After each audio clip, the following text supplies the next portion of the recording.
بسم الله الرحمن الرحيم. يسر صفحة أزهري باكستان أن تعلن عن منح دراسية لطلاب باكستان. يعلن الأزهر الشريف عن منح دراسية لطلاب جمهورية باكستان الإسلامية في الدراسات الشرعية. بشرى سارة من الأزهر الشريف لطلاب العلوم الشرعية في جمهورية باكستان، حيث يسر الأزهر الشريف أن يعلن عن فتح باب الترشح لمنح دراسية جديدة في العلوم الشرعية، علما بأن الطالب الذي يستوفي شروط التقديم سيتم قبوله طالبا بالأزهر الشريف.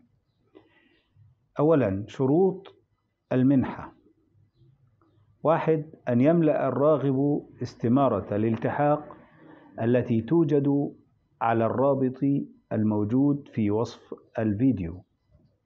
2. إجادة اللغة العربية. 3. إرسال CV مكتوب على الحاسب الآلي باللغة العربية. 4. إرسال صورة من المؤهل العلمي الحاصل عليه الطالب. 5. ترسل الطلبات على عنوان السفارة المصرية بإسلام آباد عبر البريد.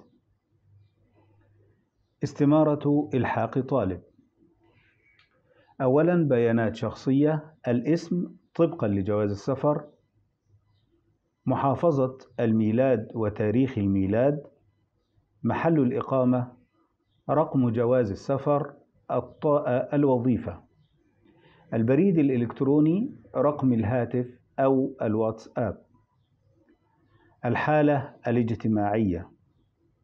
ثانيا، بيانات تعليمية: الشهادات الحاصل عليها، درجة إجادة اللغة العربية. ثالثا، الشروط العامة: تملأ هذه الاستمارة بمعرفة الطالب شخصيا وترسل إلى السفارة المصرية عبر البريد.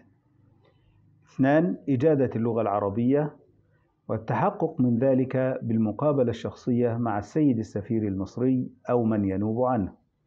يكتب الطالب اسمه باللغة العربية ويوقع.